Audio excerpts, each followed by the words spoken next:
Bom dia a todos. Para quem não me conhece, meu nome é Eliane Lobo.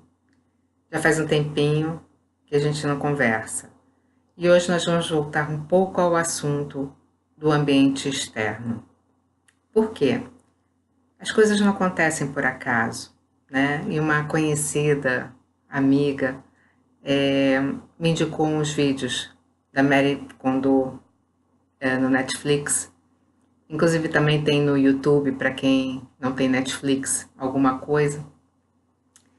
Um método bastante interessante de organização de casa. E eu acho assim que a gente tem que experimentar muitas coisas em que antes de divulgar, antes de é, compartilhar, né? Porque eu acho que quando a gente experimenta, a gente vivencia a experiência, então a gente já percebe se funciona ou não funciona.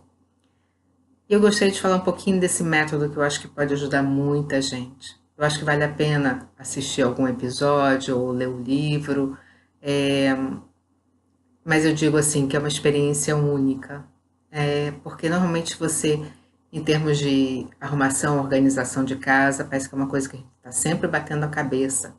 A gente está sempre com a casa arrumada e desarrumada. É quase uma sinfonia de uma coisa e outra. Não que a gente queira uma casa museu, né? Eu acho assim que pode ter tudo muito organizado, muito limpo, mas não te fazer feliz. Então, isso não é uma casa, é um ambiente de vida, um modo de vida. Enfim, o que eu aprendi em termos de experienciar essa questão de começar a assistir os vídeos? Uma coisa que eu achei muito interessante é quando ela chega na casa de uma pessoa, a primeira coisa que ela faz é pedir licença e se conectar com a energia da casa. Então é um momento muito único, porque de repente as pessoas vendo ela se relacionar com a energia da casa, elas percebem o quanto que realmente a casa é importante para elas, é onde elas vivem, onde elas comem, onde elas dormem, onde elas renovam as energias delas. Então, e onde se vivencia muita coisa, né? Muitas pessoas têm os filhos na casa ou, na verdade, você tem um estilo de vida e de energia que é só sua dentro da sua casa.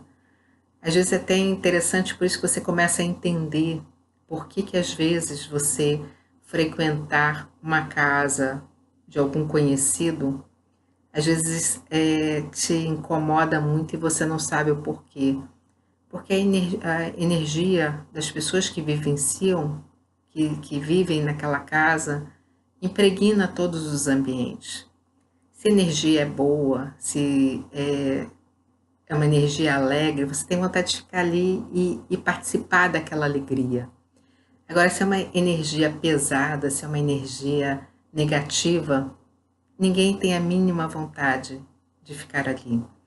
Então, a energia do ambiente funciona quase que como um filtro. Existem pessoas que vivem de uma determinada forma, que quando chega uma outra pessoa que tem uma energia totalmente diferente, ela não consegue se relacionar com a energia daquela casa, né? Então, cada casa é muito sagrada, né? E a nossa casa deve ser muito sagrada. E se a gente não está se sentindo bem, se a gente não está conseguindo manter bem o ambiente feliz daquela casa que a gente gostaria de ter, é porque tem alguma coisa errada, né? Então, o que esse método da Marie Kondo traz exatamente essa harmonia. Primeira coisa que ela pergunta, que tipo de casa você quer? Que tipo de vida você quer dentro dessa casa, né? Isso faz você parar e questionar, né? Eu quero uma casa feliz, eu quero uma casa alegre, que me deixe leve, né? A maior parte das pessoas carregam a casa quase como um peso, né? E não uma alegria intrínseca dentro daquele ambiente. Então, a proposta desse método é exatamente esclarecer, equilibrar o que você quer e o ambiente que você tem. Então, para dar um pouquinho dessa continuidade, eu acho que vale a pena da gente repensar isso. Ela tem um sistema que é muito simples e ela não interfere em nada, a não ser te dar prioridades em termos de arrumação. Ela começa pelas roupas. Então, em vez de você só trabalhar aquela, vou limpar meu armário, mas muitas pessoas têm roupas suas no armário de um quarto, no armário de outro e ainda em outro cômodo em algum outro lugar. Ela pede para pegar todas as roupas e jogar em cima da cama. Se você está sozinha, são as suas roupas. Se você está com seu marido, as suas roupas e um monte do teu marido. E quando você olha aquelas roupas todas em cima de uma cama ou juntas, né, já te dá um baque, porque às vezes você não lembra que você tem tanta coisa assim. E aí ela pede simplesmente que você fique somente com as roupas que te deem alegria. Aí muita gente fica, mas como que eu sei se a roupa me dá alegria? Tem aquelas roupas que você gosta, que você usa quase como uniforme. Quando você pensa em sair, a primeira blusinha que você joga, a primeira calça que você veste, essas são roupas que te trazem alegria. Se você quer entender se uma roupa te traz alegria ou não, pega uma a uma, traz perto do teu coração, sente ela, sente a textura dela e veja se ela te traz alegria ou se te traz algum tipo de conforto ou não. Se é uma roupa que não te dá prazer, que não te atrai em nada, você agradece e põe para doação. E é muito interessante, porque você não, quando você começa a fazer essa sistemática de organização, você percebe que tem roupas que você nunca usou, roupas que você às vezes tem por obrigação, roupas que você ganhou e que a pessoa de repente ainda fez questão de notificar que foi uma roupa muito cara, muito boa, mas que você não tem entrosamento nenhum com esse tipo de roupa. E aí de repente você se vê dispensando tudo o que você não quer. Isso dá um alívio que vocês não têm ideia. A questão não é ficar com muita nem pouca roupa. A questão é você ficar com as roupas que você realmente quer. E você só descobre isso a hora que estão todas juntas. É uma experiência que vale a pena você experienciar. Muda, começa a mudar muita coisa dentro da mente da gente. Depois disso, tem outras séries. Eu não vou acompanhar totalmente, mas nisso podem entrar os sapatos. Tem pessoas que têm dezenas, centenas de sapatos e faz a mesma coisa, fica só com os que realmente gosta, com os que se sente bem e libera os que não te acrescentam nada. Às vezes você pode, nossa, eu paguei muito caro por esse sapato. Mas não importa, você não vai usar mais mesmo. Passa para frente, permita que pessoas que gostem possam usufruir desse sapato. E você vai liberando espaço. Depois você passa para livros, né? Os livros têm um episódio, esse meu em particular, que é uma pena que a gente fique com muitos livros que não são mais necessários, então é importante que a gente repasse. Mas eu quero pontuar uma coisa interessante, que é em termos de quando você empresta um livro. Tem muitas pessoas que simplesmente não devolvem. Isso deixa a gente bastante chateada, porque o livro é uma coisa que tem uma vida muito longa e que pode ajudar muita gente, porque ele não se desgasta só por ser lido, né? Mesmo sendo manuseado, ele ainda dura anos e anos. E quanto mais pessoas puderem usufruir desses conteúdos, melhor. Mas eu vejo muita gente atuar de uma maneira muito egoísta com relação ao livro. Às vezes você empresta e simplesmente a pessoa não devolve. Isso é chato, não só pela falta de respeito com quem emprestou, como o fato de que você sabe que aquele livro vai estar parado, estagnado dentro de alguma estante, algum armário. Ou seja, vai ter sua função diminuída de se fazer valer para o máximo de pessoas que poderiam aprender muito com ele. Então eu diria assim, na parte dos livros, perceba o que você realmente quer.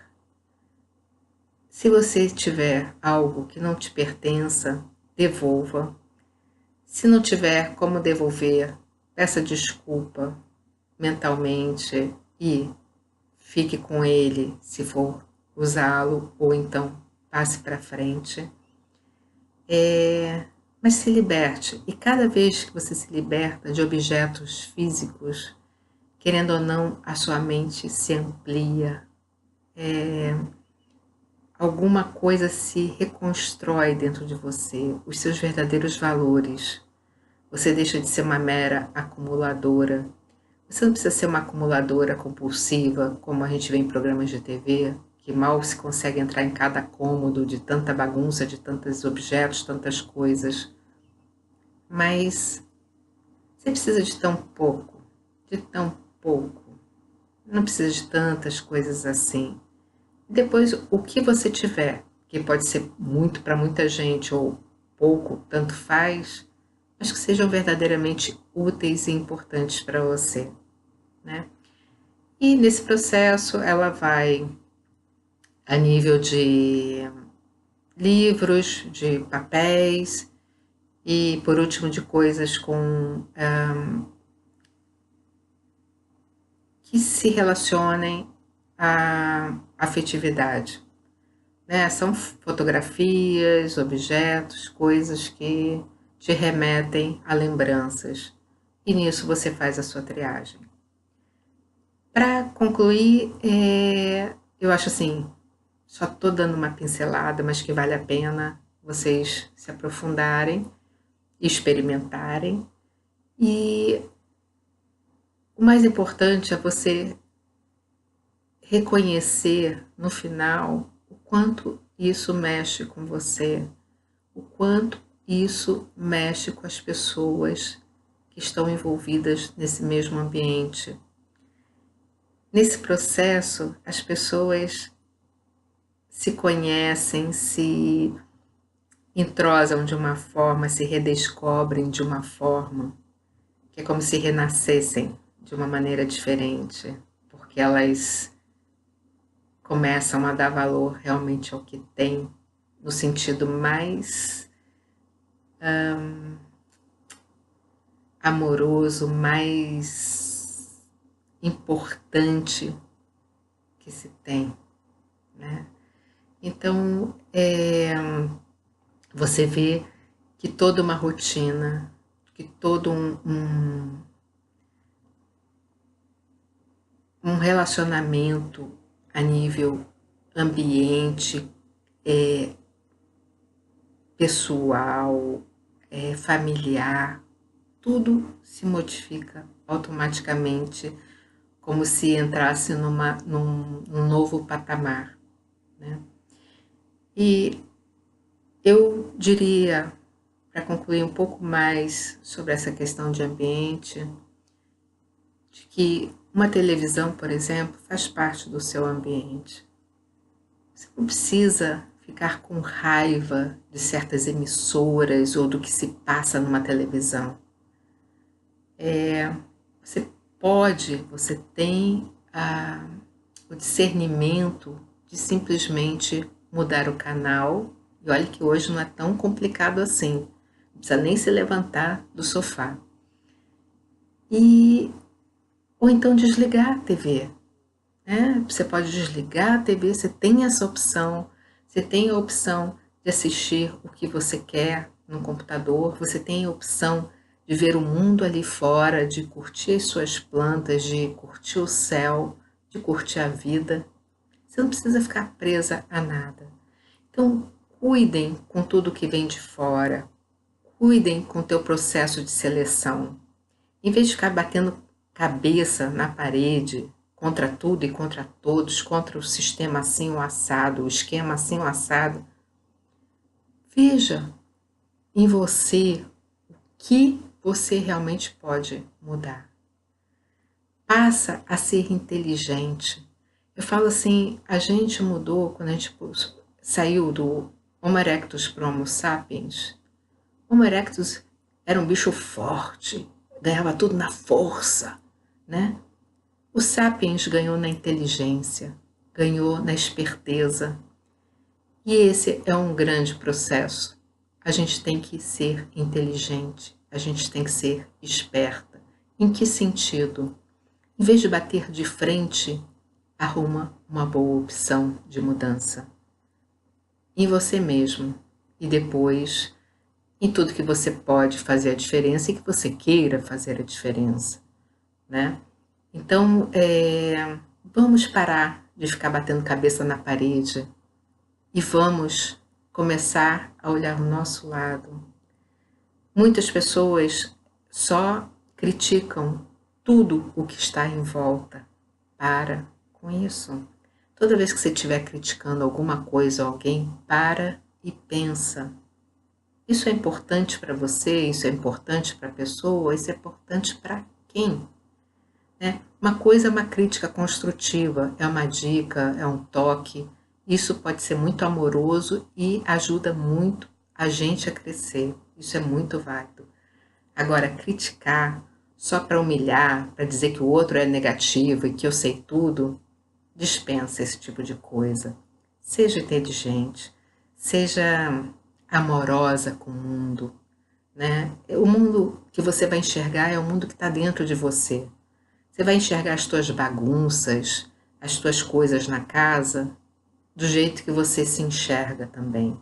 Se tiver tudo imundo, tudo virado de perna para o ar, que nada está equilibrado, para e pensa que o desequilíbrio primeiro está em você. Então, a partir do momento que você começa a entrar no eixo com as tuas coisas, com as tuas opções, respeitando o que está em volta, né? Coisas que te influenciam diretamente, faz uma seleção do que você quer, o que você não quer. Eu sou vítima de... Você não é vítima de nada, você tem uma independência de determinada forma que se chama livre-arbítrio. Existem coisas que acontecem na vida da gente para ensinar ou para festejar. Então, aproveite cada momento e pensa sempre em você em primeiro lugar. A gente vai, no próximo vídeo, falar um pouco mais sobre nós mesmos. A gente falou um pouco sobre os ambientes, sobre a questão do ambiente, e que é muito importante. Não deixa para depois, porque isso em torno é muito importante.